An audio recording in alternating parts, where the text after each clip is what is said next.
E o Rodrigo aqui ele perguntou, ó, a política tira a felicidade, mais que o Covid. O que a gente pensa sobre isso?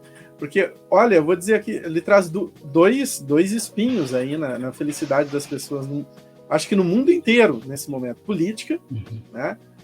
São forças tão tenebrosas. Eu falo tão tenebrosas porque se tu der chance para essas forças, eles fazem campo de concentração também. E de extermínio. Eu penso que Donald Trump, que queria fazer aquele muro ridículo lá, se deixassem, ele fazia o campo de extermínio para os mexicanos.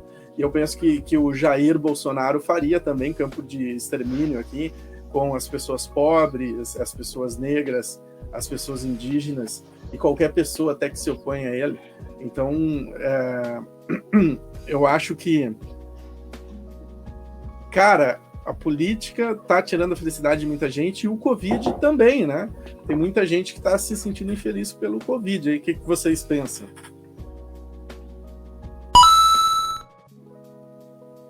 Lua, vamos lá.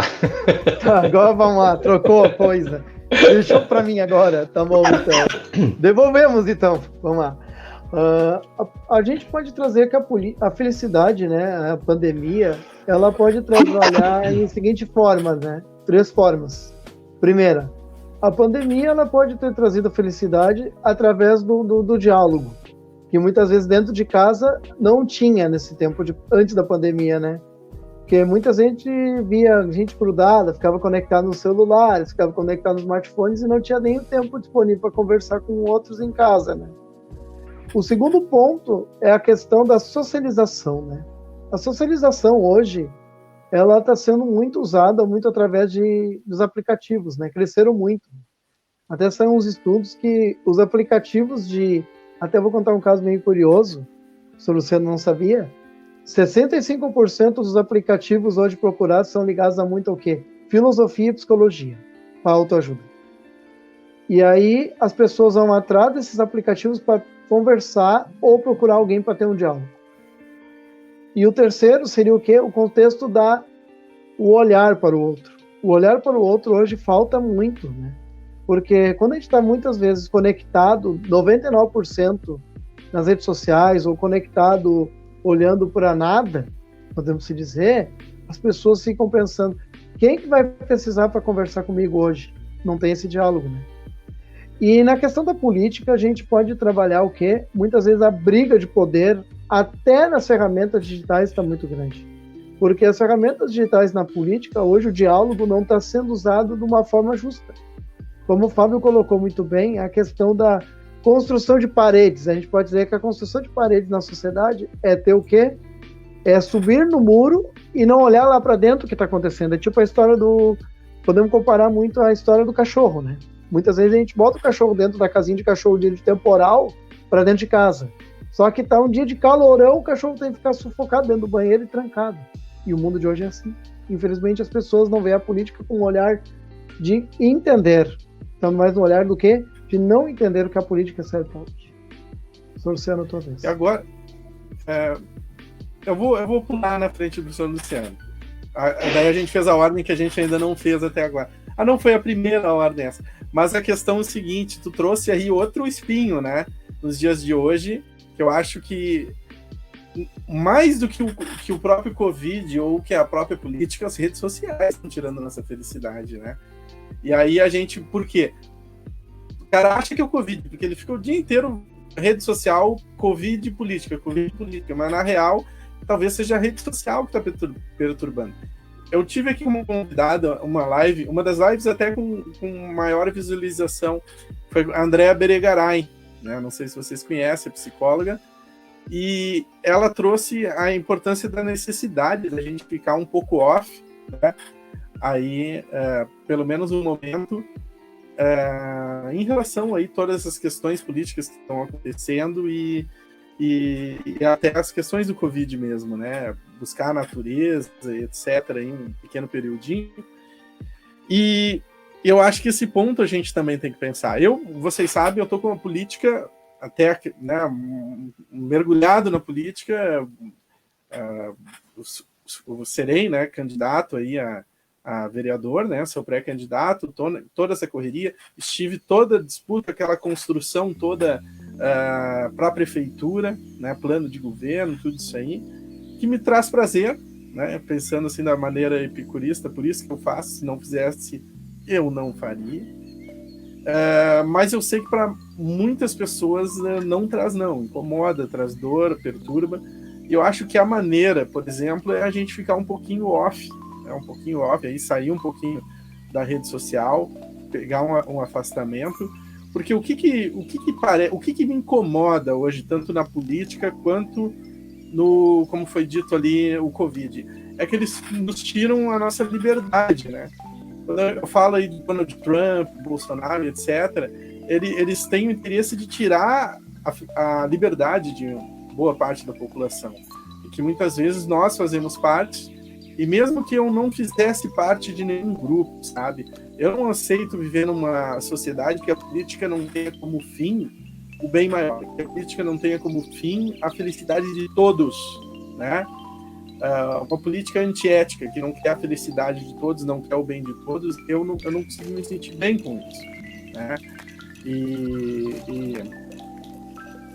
nesse sentido, sim, a política me tira um pouquinho da minha felicidade, né? Eu acho que é isso, professor. Eu estudei no final da década de 80, durante a década de 80 eu fiz teologia e estudos sociais. E era muito a questão social e política, de alguma maneira eu tomei um fartão, assim. Né? Aí quando eu migrei para filosofia, eu acabei me dedicando mais a questões cognitivas e existenciais, e depois na psicologia ainda de forma mais contundente. Mas eu acho que justamente a gente precisa pensar nas questões políticas. Eu acho que a gente vive num período de acirramento de ânimos, e quando os ânimos estão muito acirrados, a gente é incapaz de ouvir. Eu fui cobrado por uma aluna minha que eu tinha que me posicionar na eleição passada, na última, e eu disse para ela, não, eu gosto de ficar mais na minha, assim. Inclusive eu abri meu voto para deputado federal e para deputado estadual, coisa que eu nunca tinha feito, inclusive tem alguém aqui presente que está implicado nisso, né? E um dia antes da eleição presidencial, hein? e aí assim, ó, eu caí na asneira de me posicionar com relação à eleição presidencial, e eu fiquei muito triste por muitas coisas. Nenhum post meu cotidiano assim tinha tido tantas reações em tão pouco tempo, tanto de like, de dislike, muitos comentários, e muitos comentários positivos e muitos comentários desairosos, né? Um que me marcou muito, aí eu entrei lá e simplesmente bloqueei a pessoa, um cara de Eldorado do Sul, diz, sai fora, seu pseudo-intelectual. Aí eu tinha duas coisas, né? Duas possibilidades: responder para ele e ir lá em Eldorado dar na cara dele, ou segundo, bloqueá-lo e esquecê-lo, né? E eu optei pela segunda coisa, né? Então eu acho assim que a galera tá muito louca, né? E eu espero que nas próximas eleições a gente tenha mais debate de ideias e menos doideira, né? Eu tenho muitos amigos de muitas perspectivas políticas diferentes, e de novo volta àquela coisa que Frankl diz, né? Eu já vi muito porco e santo de tudo que é posição ideológica, né? Então, às vezes para mim interessa mais digamos assim, os ideais e valores daquela criatura do que propriamente o alinhamento ideológico. Que todas essas coisas existem há muito tempo, né? Eu gostava de um senador do Amazonas, o senador Jefferson Pérez. quando ele estava assim, bastante desanimado com relação ao que ele via no Congresso Nacional, ele disse de uma velha canção portuguesa: tudo isso existe, tudo isso é triste, tudo isso é fado. Mas eu acho que a gente não pode deixar que essas coisas nos abalem. E há muitos anos eu estou dedicado à micropolítica. Eu quero mudar, acho justa a aspiração macropolítica, mas eu quero mudar a vida no meu entorno. Eu quero mudar a vida do meu aluno, dos meus amigos, da minha família, daqueles que estão mais próximos de mim. Tá? E eu acho que a melhor maneira de fazer isso não é pelo discurso, mas é pela ação. Né? Aquilo que tu faz fala tão alto que eu não consigo ouvir uma palavra daquilo que tu dizes. Bom, é como eu sempre digo, né? As pessoas aprendem muito mais pelo exemplo do que pela prática. E para começar a mudar o mundo, a primeira coisa que tu tem que fazer é arrumar a cama de manhã no teu quarto, né? Aí tu começa a mudar o mundo. Quem me conhece há anos aí sabe, são meio que jargões aí que eu falo, e são coisas que eu realmente acredito, né? O ensinar pelo exemplo, eu vou dizer que foi a vida que me ensinou, né? A vida me ensinou. Porque o professor, discurso afiado, conhecimento, etc., só vai ensinar realmente o aluno se ele se cativar pelo o exemplo que de alguma forma tu dá para ele. Daí tu ensina, senão tu não ensina. Né? Fábio, uma vez eu participei de uma mesa com uma autoridade acadêmica, uma pessoa assim de nível de reitoria e tal, e aí a pessoa diz: não se aprende ética no armazém da esquina. E eu falava logo depois, né? E eu disse: olha, data vênia, né? Eu gostaria de ser advogado para dizer data vênia, né? Ou seja, respeitosamente eu discordo, porque eu aprendi ética no armazém da esquina. Aquela ética para valer, da honestidade, da vergonha na cara, do ser um sujeito decente, eu aprendi com o dono do armazém da esquina, que é o seu Armando Vargas de Jesus. Depois, na universidade, eu aprendi teorias, eu aprendi Aristóteles, Platão, Descartes, Kant, os consequencialistas contemporâneos, e por aí vai. É a visão de mundo, né? Isso eu acho que é algo incrível na filosofia, porque tu tá lendo um texto de milênios passado, no caso do Epicuro, do Aristóteles aqui, e de repente tu começa a ver aqueles conceitos no teu dia a dia, na tua vida, nas tuas lembranças, né? Porque todo lembrar é um reconstruir, e quando tu aprende um conceito novo, tu reconstrói sobre a perspectiva daquele conceito novo que tu aprendeu. Isso é muito mágico na filosofia. Deve ter também outras áreas, né? Tipo, tu estuda engenharia, daí tu vê um carro e já entende como é que funciona aquela suspensão e etc. Deve ter também, mas aí eu não estudei o suficiente para isso. E, cara, isso é uma magia assim, incrível da filosofia, né? Tu relembra, isso dá um engrandecimento, porque às vezes tu lembra de uma postura que tu achava certa que tu tinha, e daí a tua aprendizagem mostra que aquela postura não era legal.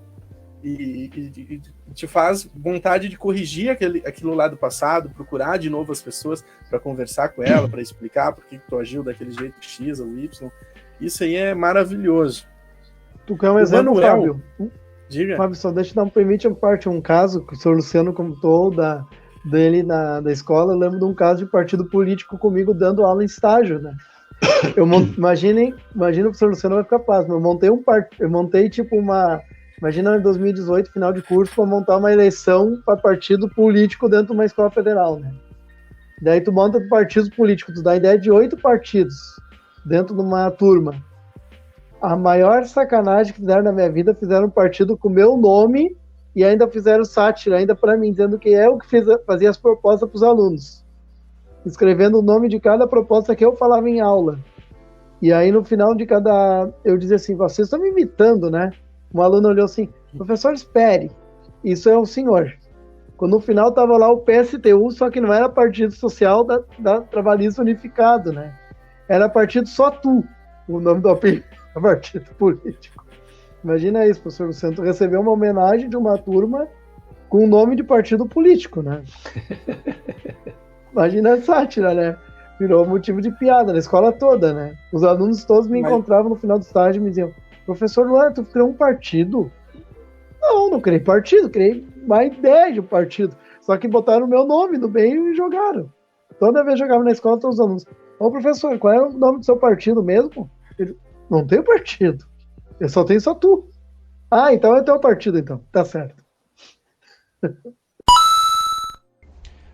Você que assistiu até aqui certamente é um amante da filosofia. Então deixa o like, se inscreve, ativa o sininho, comentário, todo esse tipo de coisa que ajuda a página Filosofia Hoje a crescer cada vez mais.